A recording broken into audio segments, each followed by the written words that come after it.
Is your house much new and white? Is your house much home of comfort as we focused on life? Is your house much grand? And I am delighted to say that joining me now to discuss National Album Day is singer of that song. I was such a fan of his and am still such a fan of his, and ambassador of National Album Day, Shakin Stevens. And also, hello Shaky, it's great to have you on. We're also joined by Gennaro Castaldo, the communications director for BPI Music. Welcome to both of you. It's so great to have you on, Shakin. We are so excited to have you on, and it just gave us a chance to just revisit all your amazing hits. Why did you get involved with National Album Day? Well, the album is very, very important to the artist, and it's very important to get the kind of running order of the tracks as well. Album Day, it's very, very important, an album. I'd say more important than singles, actually. And it's interesting because we're living in a time where we kind of consume individual tracks. And as you say, there's a real craft to the whole album. There's a sort of story across the whole album.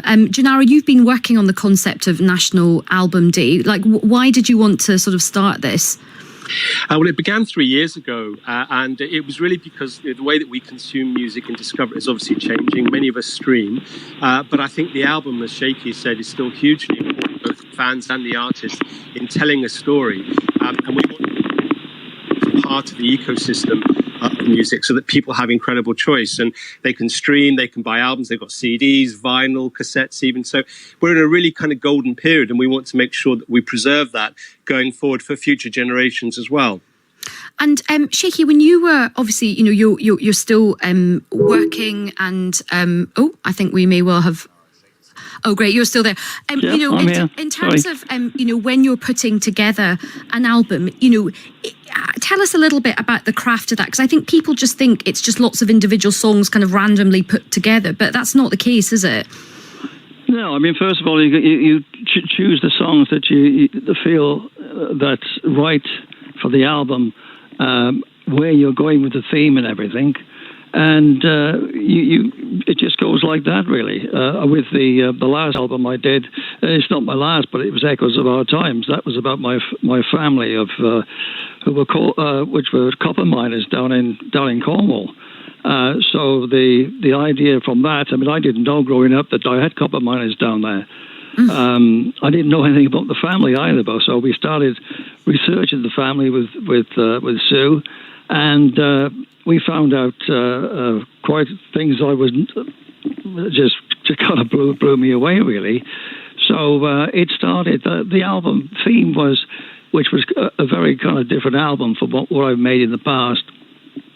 And it was kind of bluesy and very, very sad stories that we kind of got from the family research, and stuff like Down in the Hole, which is the copper miners, and stuff like that, really. And so my grandmother, she was in the Salvation Army, and so we did a song about fire in the blood, and so it went on, really. But the running order of the titles on an album is very, very important, and to hold that album in your hand, whether you can get see, if just to have a picture on the front and just the titles on the back is one thing, but I think it's important to put stories within the album, which we did on Echoes of Our Times.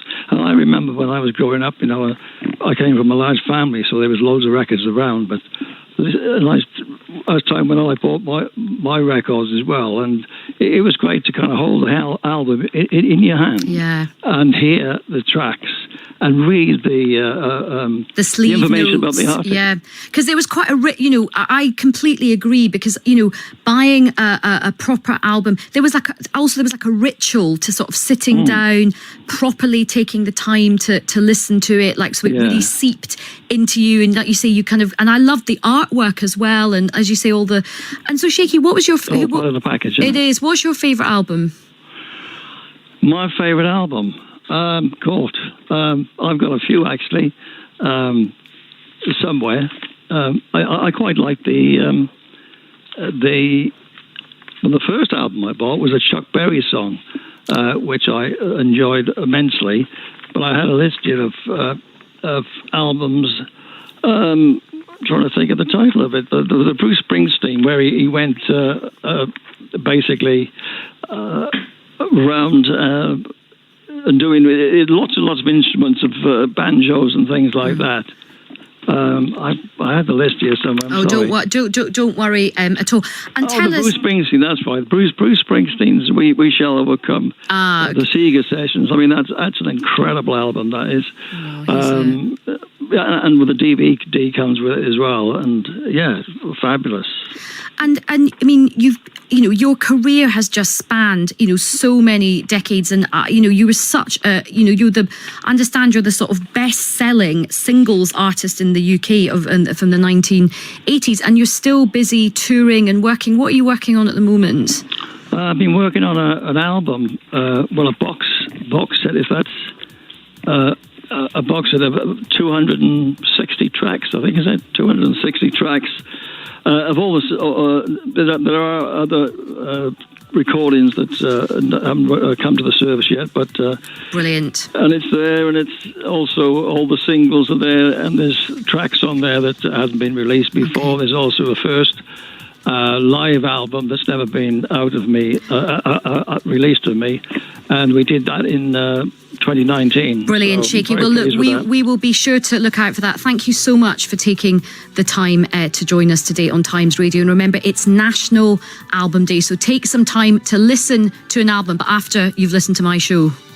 Across the UK, on DAB digital radio, on the free Times Radio app, and on your smart speaker, this is Times Radio. Know your times. It's 5.